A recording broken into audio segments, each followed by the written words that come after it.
Well, welcome to another edition of An Explanation, brought to you by the Father Bob Maguire Foundation. Father? Yes. How are you? Nick, good. Good. Short, sharp, and to the point, because when you get old, you've got to make everything short, sharp, and to the point. Yes, and yes. since of that, you travelled to Sydney the other week. I went to Sydney with you Yes. to see Anne Doe. Yes, and that's brushing with fame. It will, and it'll be exciting. But more importantly, we went to Sydney, not just for that also, but we saw the Sydney The Swans. Sydney Swans we saw. And it's about reuniting South Melbourne with the Sydney Swans. Oh, that would be nice, wouldn't it? It Down would be there in the nice. old car park. Yeah. Yeah, down there near the Albert Park Lake, which I thought was renamed Swans Crossing, Yeah, I remember. because I saw the sign. Yeah. And then it wasn't about that at all. It was about the real animal swans, bird swans, That's right. crossing with their little swans. Would we please stop and let them go and not run over them? So, yeah, but up we went to the where do we go? To the Sydney Swan ground. SCG. Yeah. And See, it's hard. I'm finding it difficult because I've been here 40 years, and the day that they disappeared from the South Melbourne local football ground was a day of, what did they call the invasion of Pearl Harbor? Oh, That day of infamy. Somebody said. Now, it was the same here because all of a sudden the whole town fell silent. You see? And the only noise you could hear was swans protesting from Albert Park Lake. Oh, yeah. Am I making this up? I could well be. But I mean, I think it's a reasonable response. But it makes perfect sense. Well, it does, though. because it's the heart of the neighbourhood, see? Footy in those days, working class down here. Yes. Footy, big, only opportunity for the working class to get together. Yes. And we did get together. This may not be quite accurate, I should have checked it before, but the bloke who used to stick the football in the little pile of dirt, who was that? I'm saying it was Jack Graham. I probably was. And he used to kick the place kick. See? That kind of... well, nobody else did it in the league. No, and Nobody else did it. And they got rid of the drop kick.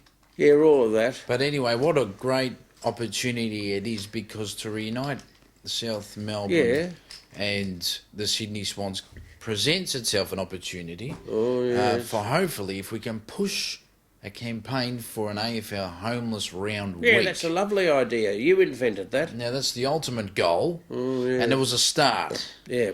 Now, that's just touching base on a weekly update with the Father Bob Maguire Foundation. We're starting the Robo Bus. Now, it's about to begin, Father. Apparently. And the launch will be soon. And it gives us another opportunity to get the kids out and about in the housing ministries. But also, what came to my attention in the last couple of weeks, and thank God your foundation has come on board with providing opportunity for kids to have access to technology. But the issue of technology is another whole, because kids, teenagers, that most likely up to 10 hours a day spend their time 10 hours a week. Yes. Spend their time on phones. Might be 10 hours a day. Yeah, well, yes. On iPhones and iPads, and it's causing them mental harm. Now, what we're seeing with the foundation is people that are misfortunate having the opportunity to jump on board, get on the bus, but not just to get on the bus and get an iPad and just sit there. You're going to provide educational purposes, educational classes. And that is the difference between kids on an iPad, not knowing what they're doing, causing harm because they can jump onto websites that are inappropriate. And I've seen it. And I know many people, and it causes a lot of psychological issues. But the foundation has stepped up to the plate, which is brilliant. Now, Father, thank God for Yen. She's brought the first STEM bus to Australia. And Dr. Paul Brophy, we can call him Doctor. Oh, we'll call him Doctor. He's in Singapore. Well, I started that years ago as a kind of a bit of a what? I don't know what you call the Aussie banter. You know, by the way, this is Dr. Brophy, because he worked as a nurse in Elder. Anyway, be that as it may. He and Yen have got this magnificent a vehicle given to us by a nice man and woman in Bacchus Marsh. Very big bus. I got a fright. Now you can have a look at that online on Facebook. Oh yeah, It's been very fitted big out. bus, and now it's all fitted out with techno stuff. Yeah. And we may be able to lift the game or the digital awareness of local kids from public housing. That's fantastic. Yeah. Now, jumping on the board, also, what's happening with the camel farm, Father? Oh, the lovely camel farm. Briefly. We've decided to get the board and my foundation out of the camel farm because it was getting complicated in the mind of board members. How much are we going to have to pay for it? So I said, look, forget about it.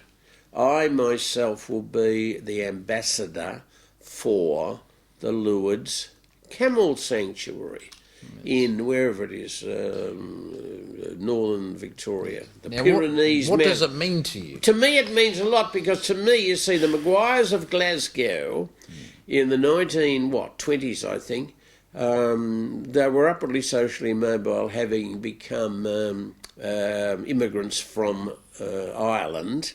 They even went to the extent of changing the spelling of the name so that they wouldn't be discriminated against by the Protestant Glaswegians, because in those days it was fair dinkum. Even the orange, I can see, the orange and the green they used to talk about, you know. Glasgow was the place the Maguires moved to after Ireland, and the matriarch changed the spelling of the name so that we would fit in.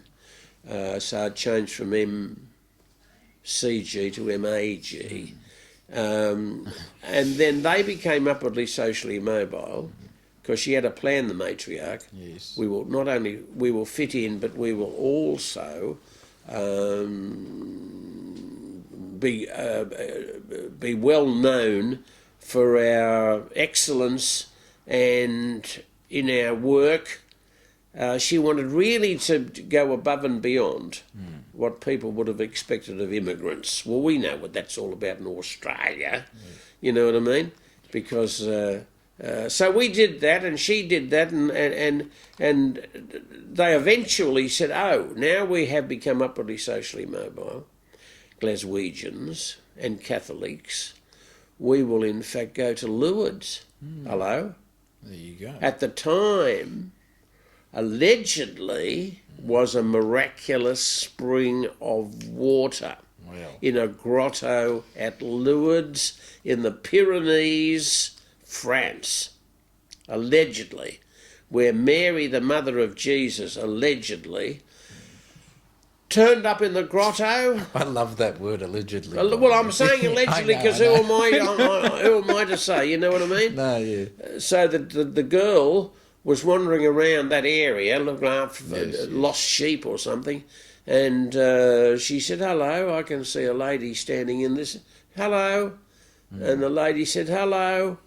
And one thing led to another, and you ended up with what? The story of Lourdes Grotto, with the lady said, "By the way, that water there that's coming out of the ground, my darling, is healing water."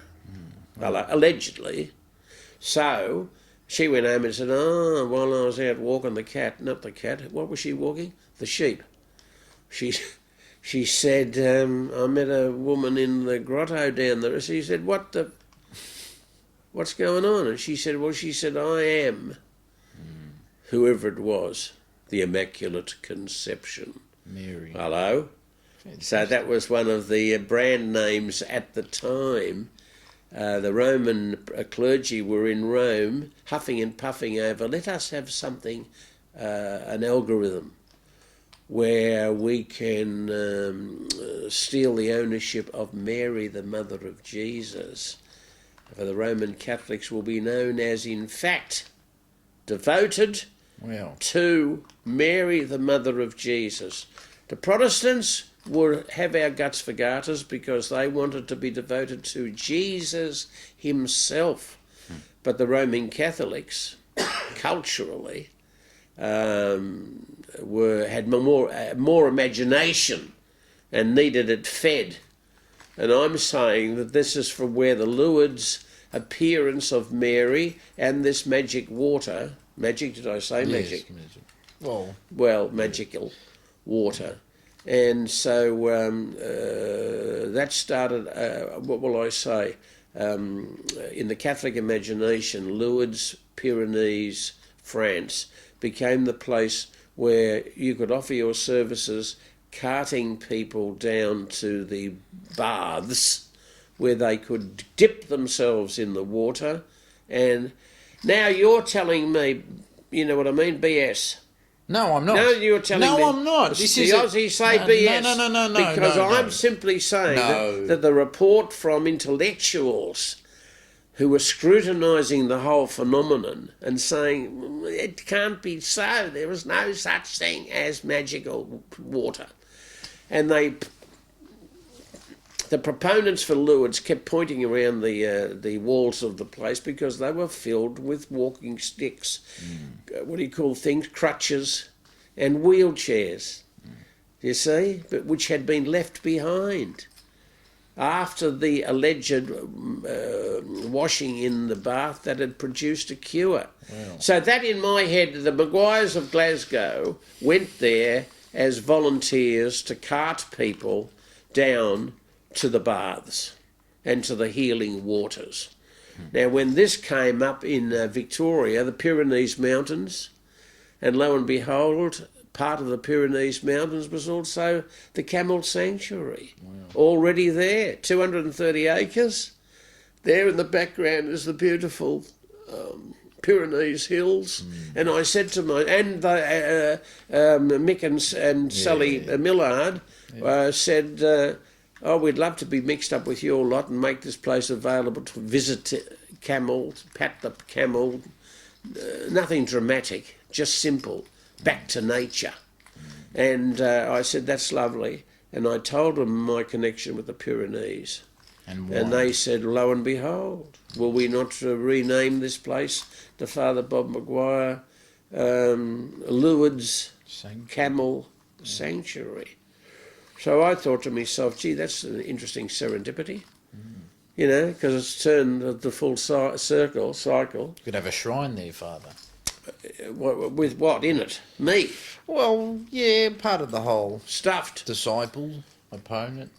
You could have. Oh yeah. As soon as they open the gates. Cult. Oh, darling. You know, no, I just. No, but prefer, on a serious note. Yeah, secular humanism. I'll say, even if you went there. Now we get in terrible trouble, and that's why I've had to say to the board, look, forget about it. No, but this it's got nothing to do with you. Father. I said it's got to do with me as the ambassador, because it makes my grand narrative of the Maguire family.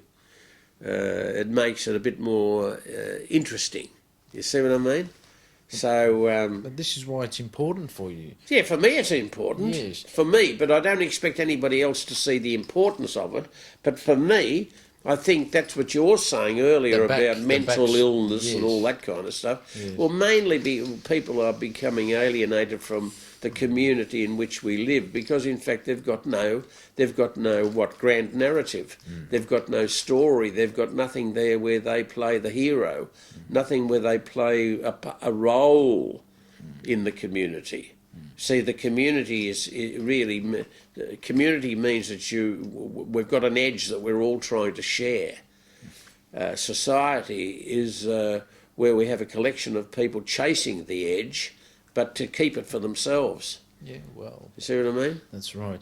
Well, Father, thank you for your time. And No, thank you. That's just because I like to get that off me chest because I'm old. Well, it's important, and there was interesting backstory. Yeah, the I'm Maguires sure of Glasgow. that's right. Many people wouldn't have known. So thank you for your time, and that was another weekly edition Yeah. of an explanation. And we'll. And Nicholas hardly got a word in edgeways. No. I'd rather listen to that because I've learned something new Oh, yeah. about the Pyrenees. Thank you. So thank you for your time, and we'll see you next week.